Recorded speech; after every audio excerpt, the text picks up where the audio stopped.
This is the Professional Interview Project actual assignment. Hello, good afternoon. Jade, Hi, nice to meet you. pleasure is mine. My name is Joel Abbott. I'll be doing your interview today for the HR coordinator position here at Potter's Creek. Thank you for coming in. Thank you for taking the time to meet with me. Absolutely, my pleasure, my pleasure. Do you need a copy of my resume? Yes, yeah. I actually didn't have time printed today. I appreciate it. Okay. Perfect. Let me grab my pen. Awesome. So let's get this started, shall we? All right. So what are your greatest strengths and weaknesses? I would say that my strengths include being very detail oriented, being very organized. I like to have everything in a place, but this has actually allowed me to be able to manage multiple tasks efficiently because I'm always on top of it. I have a spreadsheet for a spreadsheet. Excuse me, sorry. I would say that my weaknesses include delegating. That's something that I'm working on. Sometimes I feel like I put too much responsibility on myself, and I'm starting to learn that, I need to learn to trust my teammates and distribute tasks effectively. Absolutely. I know, and sometimes being very detail oriented could force your hand and make you not want to delegate because you want everything to be done the way you want it to be done. Correct. So I can definitely see how those two play against each other. So tell me about an accomplishment that you are very proud of. Excuse me. Sorry. I would say that one of my greatest accomplishments would be the professional accomplishment. I was able to lead a team with my previous position at Manpower, where I was a staffing specialist. I had to lead, successfully source, interview, and hire about 40 people for a project with a really tight deadline of a month. There's a bunch of issues that came about as far as like criteria changes, unexpected challenges, system issues, but we really had to push through. And I think that experience just reinforced me as a leadership, and I was able to hone into my leadership skills and thrive under pressure. Okay, so that is something that you do well, work as a team, work together with people. Yes, I would say. Okay, so in that team atmosphere, what do you feel like motivates you to do good work? I think I'm motivated to do good work because I want to make an impact on the company. I want to put in as much effort and be an ethical, employee as possible. I want to leave my imprint and hopefully lead the team or organization to success. I feel like if I pour into something good work and good effort, that later on down the line, when I'm a boss and I have a business, that my employees will pour into good work with me. Okay, so that's that do unto others as you would have them do unto Correct. you. Gotcha. That definitely does fit in, with being ethical. And that sounds great, man. So like you said, being that you like to make an impact and you like to do things the right way, how do you prefer to be supervised? Do you prefer, like hands on, super micromanage, make sure everything is noted, being that you are a spreadsheeter and you like to have, detailed, organized thoughts, spreadsheet for spreadsheet? How do you like to be supervised? I think that I just like any role to be supervised where there's open communication. I want my supervisor to let me know when I'm messing up, when I'm doing good, and for me to know that door is always open. Um, I like regular check-ins, just to see where my head is, and I like being able to ask questions. I am a question person. I have a question for a Yeah. question Yeah. sometimes if I'm Yeah. learning something new. So I want my supervisor, to get to know me and understand that's how I am. I don't like being micromanaged, but I'm okay with it if I know, if it's necessary for some roles, some are very detailed where Mhm. someone has to be on top of you so you don't make a mistake. Okay. Yeah, yeah. You know, I'm like you. We hate. I can't say hate, but strongly dislike being micromanaged. I feel like sometimes it puts a strain, on the team and puts a strain on the employees because everyone knows what they have to do. Everyone wants to do the right thing, but when you have that constant person in your ear, just like, "Hey, did you do this? Did you do this? Did this?" I'm like, we definitely know what we had to do, but that's a great point. That's a great point. So I see here on your resume that you are a business major. So tell me a little bit about that. What do you feel, or why did you choose that major? I chose being a business major because it's such a versatile field. Mm-hmm. Allows you to hone in on so many different skills, Mm-hmm. HR, accounting, leadership, writing, everything Mm-hmm. business encompasses. And, it also aligns with my long term career goals because Okay. I want to open and have my own business. But it also uh, teaches me about my short term goals, which would be, Mm-hmm. obtaining an HR position. So, Mm-hmm. So you speak about wanting to have your own business and all the mhm. versatilities and the courses that you were taking while you were pursuing your business degree. Um, what do you feel like was the most and or least favorite class during that time, and why?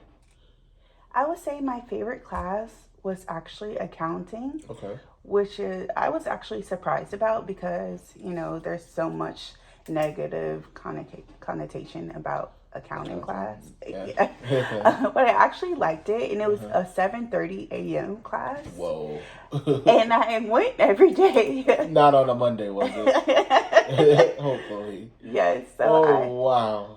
I like the class. I like learning about journals. I'm a numbers person, Okay. so this was like this was my era, and it challenged me as well. So I was I felt really accomplished Okay. when I got an 8 in that class. Okay. Wow. Outstanding. So you do like to be challenged, is Hmm. what you're saying. So do you Yeah. feel like now is your? Do you feel like this business degree is your only degree that you're gonna have, or are you gonna challenge yourself again and go back to pursue higher education? Definitely not the last degree. I do plan on returning back to school to Okay. get my master's. Okay. I know I need all the knowledge possible Knowledge is power. You know. in order to get where I want to go. In Okay. order to run my own business, I want to have all of the degrees under my belt. Understood. And, I want to learn as much as I can. I'm not sure if the master's will be right away, but I Hmm. definitely want to obtain it in the near future. Okay. Yeah, that definitely sounds good. That definitely sounds good. And all those various courses that you take, being that the business degree was so, versatile, and you had to do all these different things, I'm sure that, like I said, when you do want to go back in the future, it will be like riding a bike. You'll jump back on and you'll get right back in the groove. So Hmm. I commend you for that. All right, so these next series of questions will be in the kind of like tell me um, format. Are you familiar with it? Yes. Okay, so we'll jump right in here. So tell me about a time when you had to be assertive in a situation. That's a good one. Okay. Um, I'm actually not a really assertive person. I'm always laid back and, go with the flow. But there was a time that I had to get my group together and be assertive. I was leading a hiring project, and it was a lot of personalities in the group, and everyone had their own suggestions and difference of opinion with the direction we should go with this hiring project. And I literally had to stop it. Like, once I seen it was going left, I'm like, okay. I called for a meeting, had everyone mandatory attend the meeting. I did a poll on which way we were going with this project, and majority rules. And I was like, this is a hard stop. This is what we're doing, and this is how we're moving forward. Any difference of opinion, you can come straight to me. We don't need several emails or talking behind each other's backs.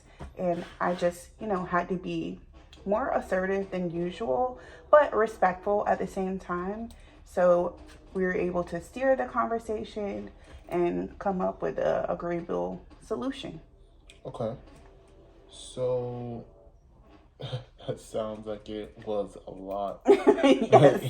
And that's always difficult. But like you said, you like to be managed using that open communication. So you Correct. just communicating to them openly, probably, set the tone like, hey, this is what I need done, and I need it done now.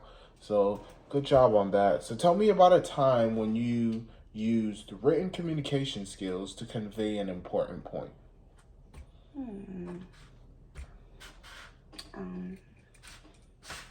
Good one.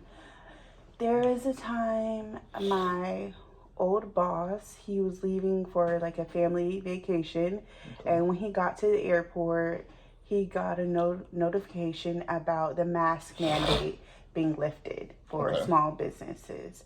And it was such a big deal because we had been wearing masks inside for months. It was, people were complaining. It was a lot. So he, had to get on his flight, and he basically said, Jade, take the ropes on this. You're gonna have to communicate to the team that the mask mandate is lifted, and on Monday, if they choose not to wear a mask, they don't have to. There's no punishment. So I drafted an email.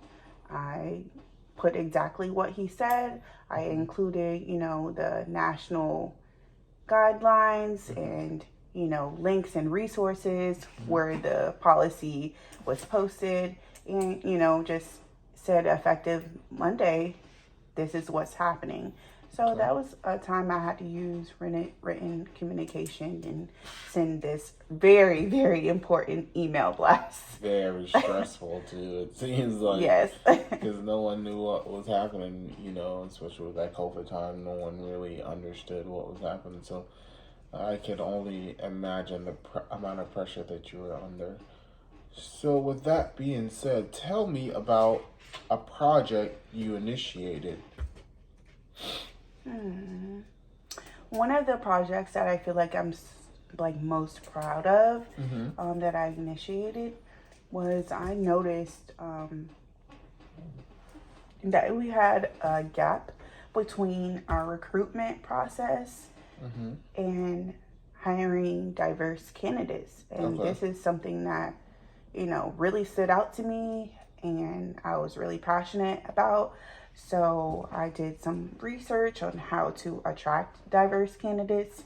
I presented my research to the leadership team, and they were all for it. They had noticed it too, but didn't know, which route to take with it. Okay. So I collaborated with HR. We came up with different job descriptions and networking events that we threw. and really changed our hiring process to attract diverse candidates and unrepresented candidates. We made a lot of changes, even with the interview process, and we came out successful. And I feel like that project like meant so much to me because, you know, this is something that represents me and what I want to see my community do, like good jobs. Yeah, and I know that probably also helped with that. You know, you wanted to own your small business, so you had to spearhead a project, you know, and had to have a bunch of followers to want to go in the same direction as you. So that was a very, I'm sure that that affected a lot of people now and a lot of people in the future. So that's a very big thing that you did there. Um, if you can, would you describe a time when you had to provide a creative solution for a problem? Hmm. Yes. So, one of my projects that when we had to hire the 40 people, um, we had a lot going on, a lot of documents we had to get written, and the team was not like we're just lacking in the communication This was the department. big hire project? Correct, with Okay. manpower. So I actually asked a friend who, you know, leads projects, what does she do? Mm-hmm. And she gave me the name of an app. So I downloaded the app. I had my group teammates download the app as well. And we were basically able to communicate throughout the app, like Mm-hmm. with messages, track progress on certain projects, Mm-hmm. and, you know, task each other. So I would be able to say, um, hey, Brian, could you make the DocuSign document for the drug screen sign off? Mm-hmm. He would get a notification, make the document, upload it in the app where we could all see, Mm-hmm. proofread, and then it tracked our progress until the end. So getting that app, I felt like was a creative solution to a problem we're having. Okay. Okay. Wow. Sounds like a great app. So everyone could see in real time and track the progress of what was going Mm-hmm. on through this project. No one really had to ask questions because it was all in this app. Right. You know, if it was okay. Wow, it's a great thing there. So, tell me about a time when you influenced the outcome of a project by taking on a leadership role. In that same project, I feel Okay. like I influenced the outcome as being a leader, finding the problems and issues we're having, and, you know, ultimately leading us to success. We got those 40 people hired. They were there on the first day. We were there to check them in. It was a big deal, and you know, I'm really proud of myself leading that project. Okay. Um. So let's see here. Provide an example of what you've done when your time or schedule or even plan was kind of derailed or upset by unforeseen circumstances. You know, when some of your feathers got ruffled a little bit on a project. I would say sometimes when candidates don't show up to interviews, Mm-hmm. it just throws everything off. You know, I have hiring Absolutely. managers that are looking and taking time off from their jobs to do these interviews, you know, and it's unfortunate when people cancel or just don't show up last minute. Um, but usually when that happens, I reach out to them, see what's going on. Sometimes I'm able to reschedule because I understand life happens. People have kids. You know, you actually might get a flat tire. Um, or, you know, just move on to the next candidate and schedule the next interview and just Mm-hmm. hope for the best. Yeah, those cancellations, trust me. For a person that does interviews all the time, those cancellations, Right. they definitely, you know, is something that's difficult to deal with. Um, moving right along. So, describe a time when you received constructive criticism. Yeah, I've been contacted by a boss before for my time management.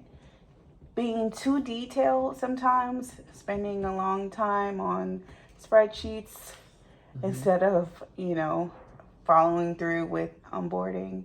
That was like in the beginning of my recruiting Journey. career because, Mm-hmm. I just wanted everything in front of me and trying to be so organized that I missed out on times on sourcing and screening. So um, that criticism I got in the beginning definitely helped me now because I use time based planning now, which is like actually blocking off time on my schedule each day for certain things. So 8 to 9, I'm checking emails. 9 to 11, I'm sourcing.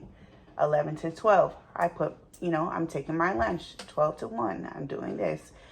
So the time based planning allows me to be organized, but also to make priorities with certain things I have to get done throughout the day. And do you feel like though that constructive criticism and using that time based planning, like you said, do you feel like that's something that you know help you once you receive that criticism?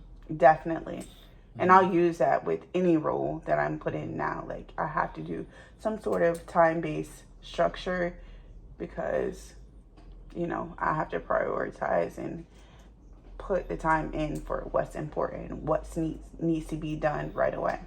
Yeah, and I know, like you said, being detail oriented, and very organized, that probably take a little bit of adjusting, Right. through that time. So I'm happy that you were able to do that and came out on the other side Right. better. So, would you describe a time when you had to defend a decision? Sure. There was a time with my groups, one of the groups I was leading, Okay. some of the members were getting anxious about the people starting, and they're like, oh, the people took their drug screens, but the results aren't back yet, but we interviewed them and they're good people, so we can just start them on Monday. No, their drug screens will clear eventually. Mm-hmm. And I was like, no. And we're not doing that. Yeah. People can seem like good people, doesn't mean they're going to pass a drug screen. Absolutely. So I had to defend my decision. If we're supposed to be bringing on 13 people and 3 drug screens are pending, we can only bring on 10 Mm-hmm. that, on that day. But we also always have backups. So we just have to use those backups. And if their drug screens clear faster, then we use them. I really had to defend that decision because, that's part of ethics. Exactly. And that was one of those things I was about to say. And I'm sure they understood why you had to defend your decision. Yeah. It wasn't like a off the wall kind of thing. And I feel like you did the right thing personally. Thank you. But, that's just me. I believe. Let's see. Yep. Yes, I do believe that is all the questions that I have for you. Do you have any questions for me? Yeah, so what kind of training do you offer new employees? So here at Potter's Creek, we definitely offer a very vigorous training. It's usually like about 6 weeks long. It could be longer depending on, the session at the time. But generally, we try to alternate with you web-based training one week, and the following week you're hands-on with a trainee, with a trainer. You'll be the trainee, of course, with a trainer. And you guys, go through basically like a day-to-day in the HR coordinator position, because we definitely want you to learn the system, be very comfortable with the system, and we want you to apply everything that you're learning on these web-based trainings in real time. So, yeah, 6 weeks Okay. generally. Okay. And how are your new employees or employees in general evaluated Okay, and so when? Okay, so of course we have like a 90 days for new employees where we kind of review their progress and stuff. But generally, with all employees, we have them basically like on a quarterly kind of checkup. And what we do during that time is we just review. Hey, we came together at the beginning of the year, say we're gonna be here. At this point, where are we along? Where are we in the process of getting to this point? Did we have a very strong quarter, or was our quarter a little bit slower, but we still have time? We just like to set our associates up for success, and that's why we implemented that quarterly checkup. Um, so once a quarter. Okay. Um, and what's the next steps? Great question. So, next steps generally would be I will get all this information that I took here, all these notes. I'll give it back to the hiring manager and the recruiter. And what they'll do is basically, evaluate yourself. I do have a couple other interviews to do, of course, but they will take your resume, take all the notes that I've entered. We'll compile a list and they'll reach out to you, either the hiring manager or the recruiter, as if we would like to offer you the position. Okay, sounds great. So, Yeah, that's it. yeah, No that's further it. question. No. All right, Jade. Well, again, it was a great pleasure. I feel like you're doing a lot of great things here. Leading those diversity projects, as well as getting your bachelor's and going back for your master's eventually. I definitely do wish you the best of luck. Hopefully I'll see you around here at Potter's Creek, but if not, I definitely appreciate your time today. It was great. Okay, thank you so much for meeting with me. You're welcome. You're welcome, Jade. You have a great day. You too.